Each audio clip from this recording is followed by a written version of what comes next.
আপনারা আন্দোলন করেছেন, সংগ্রাম করেছেন, জেল খেটেছেন, কারাগারে দিয়েছেন, পারিবারিকভাবে আর্থিকভাবে ক্ষতিগ্রস্ত হয়েছে, কিন্তু আপনারা কেউ দল ছেড়ে যান নাই। এই জন্য আমি আপনাদের প্রত্যেকের প্রতি সম্মান জানাই এবং আপনাদেরকে ধন্যবাদ জানাই। বিসমিল্লাহির রহমানির রহিম। আজকে দেশনেত্রী এবং বাংলাদেশের রোগ মুক্ত কামনা এবং আমাদের ভারপ্রাপ্ত চেয়ারম্যান জনাব তারেক রহমানের পক্ষ থেকে দোয়া ও ইফতার মাহফিলে ঢাকা 2 আসনের বিএনপি এবং অঙ্গ সহযোগী সংগঠনের আয়োজিত আজকে অনুষ্ঠানে উপস্থিত সম্মানিত সভাপতি সহ প্রধান অতিথি ডাক্তার সাবেক মন্ত্রী চেয়ারম্যান এমপি চেয়ারপারসন উপদেষ্টা আধুনিক জ্ঞানের নিরূপকার জনাব আমানুল্লাহ আমান উপস্থিত আছেন জনাব আলহাজ কবির উদ্দিন সাহেব, উপস্থিত আছেন ঢাকা জেলার জনাব জামাল উদ্দিন সরকার সাহেব এবং উপস্থিত আমাদের কামনা নিশ্চয়ের প্রবীণ নেতা জনাব হাবিব রফিক সহ আজকে উপস্থিত ঢাকা 2 আসনের শ্রদ্ধেয় বিএনপি এবং অঙ্গ ও সহযোগী সংগঠনের শ্রদ্ধেয় নেতৃবৃন্দ, উপস্থিত বিভিন্ন শিক্ষা প্রতিষ্ঠানের শ্রদ্ধেয় প্রধানগণ ও অন্যান্য শ্রদ্ধেয় শিক্ষা মন্ডলী, উপস্থিত বিভিন্ন পেশাজীবী ব্যক্তিবর্গ, উপস্থিত ঢাকা 2 আসনের শ্রদ্ধেয় বিশিষ্ট ব্যক্তিবর্গ এবং উপস্থিত বিভিন্ন প্রতিষ্ঠানের শ্রদ্ধেয় কর্মকর্তাবৃন্দ এবং উপস্থিত শ্রদ্ধেয় মেহমান বৃন্দ, আপনাদের সবাইকে আসসালামু আলাইকুম। আপনারা সবাই ভালো আছেন? সবাই কি ভালো আছেন? আলহামদুলিল্লাহ আলহামদুলিল্লাহ।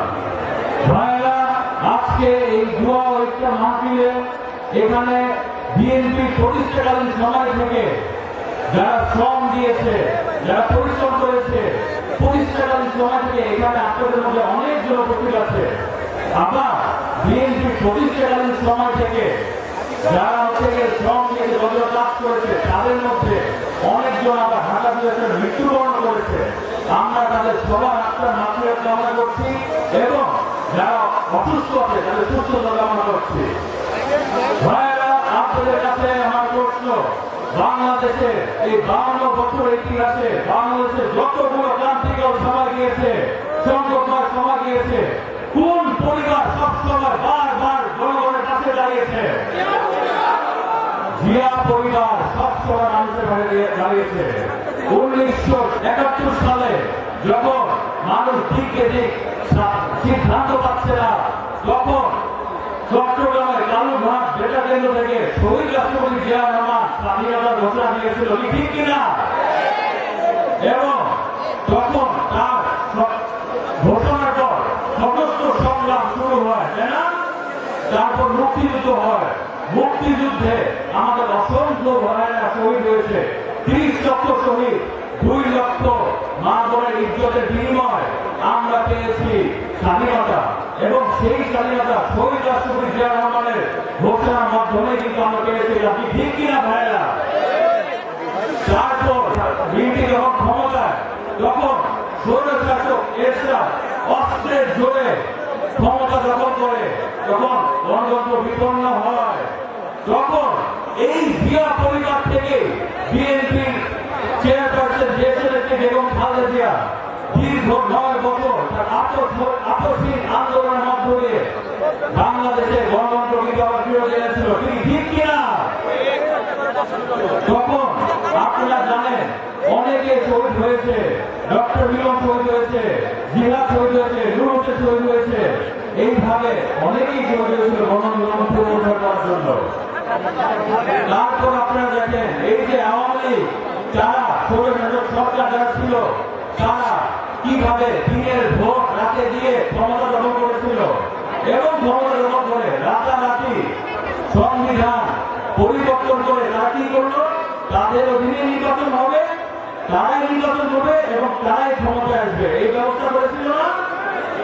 তখন যখন বাংলাদেশে গণতন্ত্র নিয়ে গিয়েছিল, বাচ্চাদের নিয়ে গিয়েছিল, ভোটাধিকার নিয়ে গিয়েছিল, মানবাধিকার ছিল না, বিএনপির ভারপ্রাপ্ত চেয়ারম্যান জনাব তারেক রহমান জনগণকে সাথে নিয়ে আন্দোলন শুরু করলো, সংগ্রাম শুরু করলো বাক স্বাধীনতার জন্য, গণতন্ত্রের জন্য, ভোটাধিকারের জন্য, মানবাধিকারের জন্য।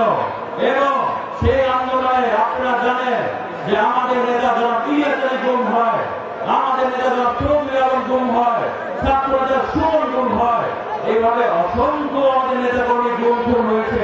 তাদের সবার আত্মার মাতৃকার কামনা করতে এবং তাদের প্রতি শ্রদ্ধা জানাচ্ছি আমি।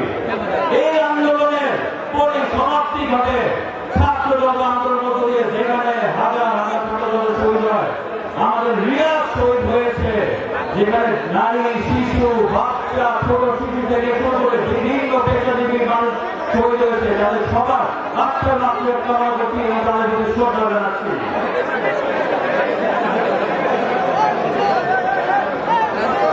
এখন বাংলাদেশে অন্তর্বর্তীকালীন সরকার এসেছে, মানুষের জনগণের প্রত্যাশা তারা দ্রুত সবাইকে নির্বাচন দিবে এবং সেটা হবে জাতীয় নির্বাচন।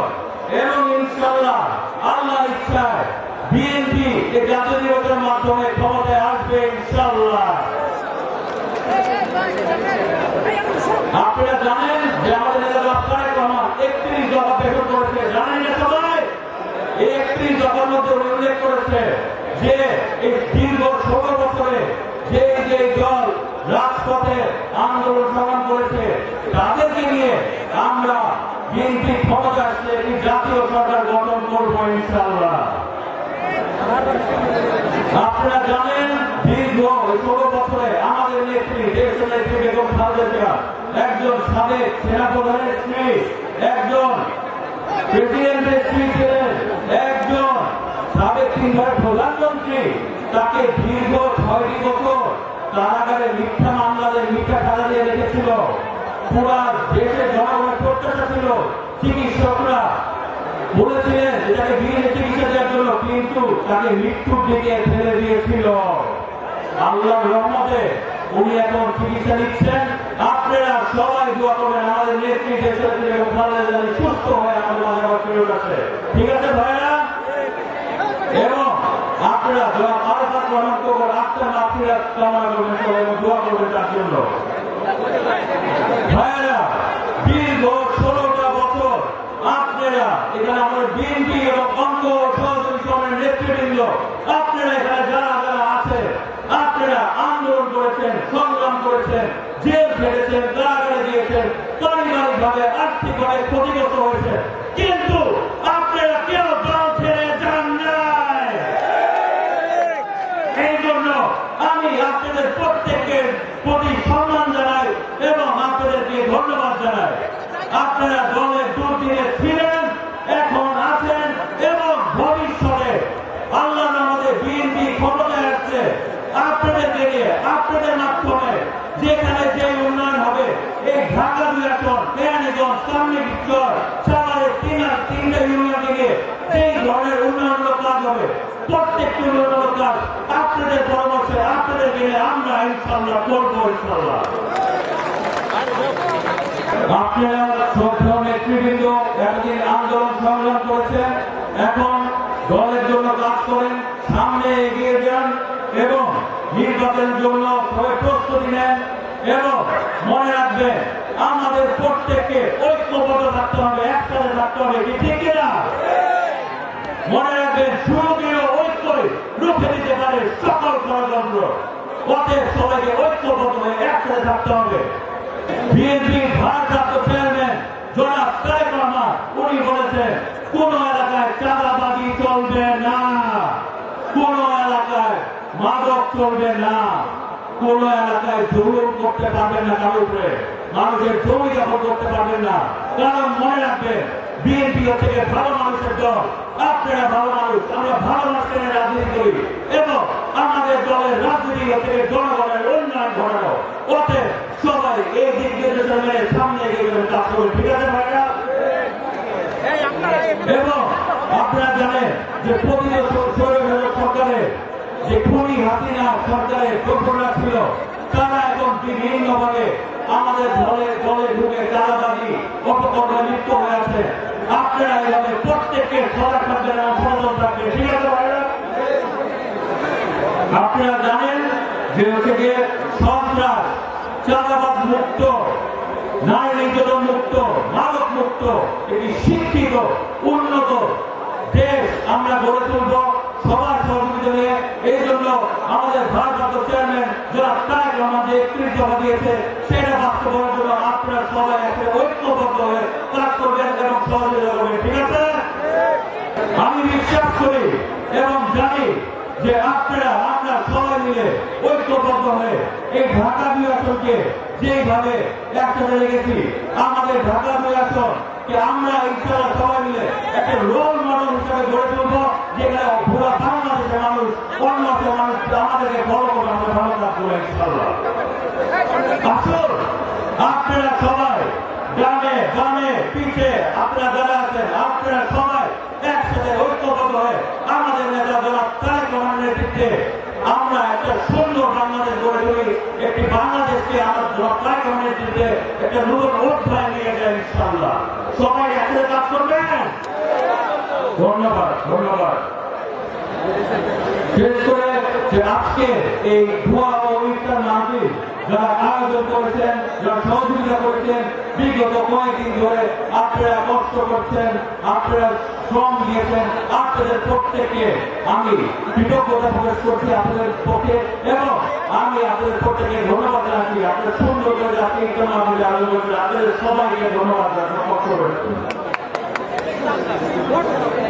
আজকে আপনারা যারা আমাদের মেহমানবৃন্দ, আমি চেষ্টা করেছি আমরা সবাইকে দাওয়াত দেওয়ার জন্য, হয়তো ওইভাবে পারি নাই। আর আজকে যে খাবারের আয়োজন হয়েছে ওইটাও আপনাকে আপ্যায়ন করার জন্য আমরা চেষ্টা করেছি, হয়তো ওইভাবে পারবো না। সবাই আমাদের ক্ষমা দৃষ্টিতে দেখবেন, ঠিক আছে? আমরা চেষ্টা করেছি আমাদের ক্ষমা দৃষ্টিতে দেখবেন। আগামীতে আমার বাবা আমারুল্লাহ আহমদ সাহেবের যে সমস্ত অসমাপ্ত কাজ আছে সেটা পূরণ করার জন্য আপনাদের সবার সহযোগিতা আমার প্রয়োজন। আপনারা কি সবাই আমাকে সহযোগিতা করবেন? সবাই সহযোগিতা করবেন? আপনাদেরকে ধন্যবাদ। আপনাদের সহযোগিতায়, আপনাদের পরামর্শে আমরা এই ঢাকা 2 আসন, কেরানীগঞ্জ, কামরাঙ্গীরচর, সাভারের 3টি ইউনিয়ন মিলে আমরা একসাথে আপনাদের পরামর্শে একটি মডার্ন সিটি করে ছাড়বো ইনশাআল্লাহ। আপনারা দোয়া করবেন, দেশ পরিচালনা করলে আমরা আল্লাহ ইচ্ছা দেশ পরিচালনা করলে সুন্দর আমরা সহজ করে থাকবো এবং আপনারা আমার জন্য দোয়া করবেন। আমি আপনাদের প্রত্যেকের জন্য দোয়া করছি। আপনারা সবাই সুস্থ থাকবেন, ভালো থাকবেন, পরিবারকে আমার সালাম জানাবেন, শুভেচ্ছা দিন, প্রত্যেককে সালাম জানালাম, ভালো থাকবেন। আল্লাহ হাফেজ। বাংলাদেশ জিন্দাবাদ, দেশ নেত্রী বেগম খালেদা জিন্দাবাদ, শহীদ রাষ্ট্রপতি জিয়া রহমান, দেশ নায়ক তারেক রহমান জিন্দাবাদ, বাংলাদেশ জাতীয়তাবাদী দল জিন্দাবাদ। সবাইকে সালাম আলাইকুম।